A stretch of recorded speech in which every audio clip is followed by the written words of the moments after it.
नमस्कार. आज मी जो व्हिडिओ टाकणार आहे तो घावनचा व्हिडिओ आहे. पण त्यासाठी मी आदल्या दिवशी हे बघा तांदूळ भिजत घातलेले, कुठलेही तांदूळ चालू शकतात. ते आपण 2 ग्लास तरी मी तांदूळ भिजत घातलेत रात्री आणि ते सकाळी वाटून मग त्याचे घावन करणार आहे.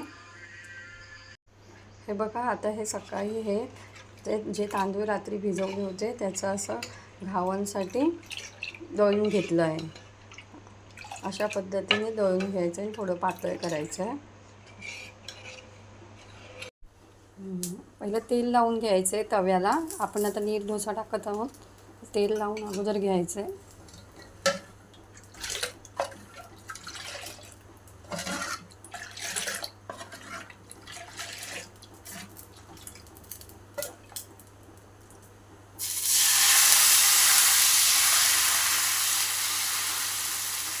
आता आपण नीट डोसा टाकला आहे.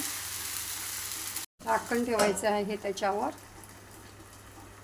2 मिनटं झाकण ठेवून द्यायचं. आता आपण झाकण काढलेलं आहे आणि थोड्या वेळ तसंच ठेवून द्यायचं आहे. 2 सेकंद तरी. लगेच उलटायचा नाही आहे आपण घावन. आता उलटून घ्यायचं आहे आपल्याला घावन. हे बघा, अशा पद्धतीने आपले हे घावन झालेले आहेत. नुसते तांदळाचे घावन आहेत. हे तांदूळ रात्री भिजवून आपण सकाळी वाटून घेतलेले आहेत. तर आपण हे घावन आपण चटणीबरोबर तसेच सॉसबरोबर वगैरे खाऊ शकतो. माझा हा व्हिडिओ तुम्हाला आवडला असल्यास व्हिडिओला लाईक करा, सबस्क्राईब करा आणि शेअर करा. धन्यवाद.